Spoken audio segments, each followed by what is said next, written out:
నాయకుడైనా, ఏ పార్టీ అధినాయకత్వమైనా మీకు ఇలాంటి పోస్టులు కానీ, ఇలాంటి కించపరిచే మాటలు కానీ మాట్లాడమని మీకు ఎప్పుడైనా ఎవడని చెప్పాడా? నేను ఒక అధికార ప్రతినిధిగా పనిచేస్తున్నా. పార్టీ అధికార ప్రతినిధి నాకు హోదా ఇచ్చినప్పుడు పార్టీ అధినాయకత్వం ఒకటే చెప్పింది, పార్టీ కట్టుబాట్లకి, పార్టీ క్రమశిక్షణకి, పార్టీ సిద్ధాంతాలకి అనుకూలంగా పనిచేస్తేనే మీకు ఈరోజు పదవి వస్తుందని చెప్పారు. దానికి అనుకూలంగానే ఈ రోజుకి పనిచేస్తున్నా. ఎవరిని కూడా ఏ రోజు కూడా కించపరిచే విధంగా కానీ, మార్ఫింగ్ చేయడం కానీ, లేకపోతే ఒక బూత్ మాట్లాడిన పరిస్థితి లేదు. మరి ఎందుకు మాట్లాడుతున్నారు చాలామంది? సోషల్ మీడియాలో ప్రొఫైల్ పెట్టుకొని నాలుగు బూతులు మాట్లాడేస్తే మీకు ఏదో వస్తుంది అనుకోవడం మీ భ్రమ. గుర్తుపెట్టుకోండి, రాజకీయ పార్టీలు ఈరోజు ఎట్లున్నాయంటే పని చేసే వాళ్ళకి ఈరోజు ఖచ్చితంగా గుర్తింపు ఉంటుంది. కానీ సోషల్ మీడియాలో కూర్చొని 10 ఫేక్ మాటలు మాట్లాడితే, 10 మార్ఫింగ్ ఫోటోలు పెడుతున్నాం, లేకపోతే 10 మందిని బూతులు తిడుతున్నాం, మీకు గుర్తింపు వస్తుంది అనుకోవడం మీ మూర్ఖత్వం. ఎందుకు ఈ మాట అంటున్నా అంటే, ఈరోజు బూతులు మాట్లాడే వాళ్ళని ప్రతి ఒక్కరు వాడుకుంటాడు. బూతులు మాట్లాడడం ప్రతి ఒక్క రాజకీయ నాయకుడికి కావాలా?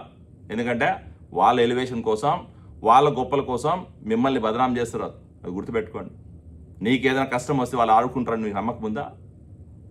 నమ్మకం ఉండదు. ఎందుకంటే ఏ ప్రజానాయకుడైనా, ప్రజాప్రతినిధి అయినా ఒక తప్పు చేసిన వాడిని వెనకేసుకొస్తాడని అనుకోవడం మీ మూర్ఖత్వం.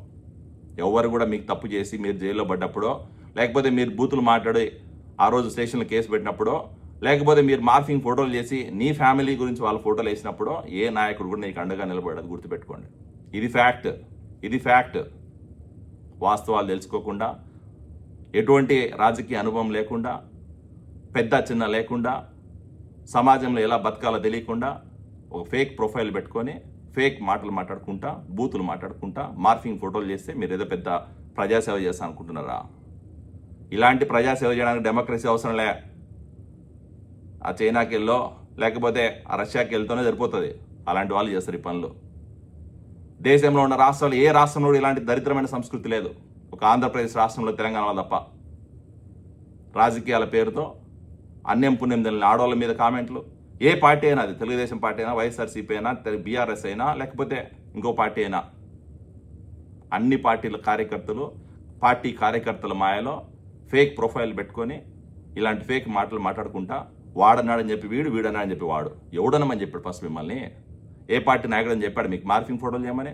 అది ఎవరైనా కూడా, మా పార్టీ నాయకులైనా, అవతల పార్టీ నాయకులైనా, కుటుంబాలని, మహిళల్ని రాగడం అనేది దరిద్రమైన సంస్కృతి.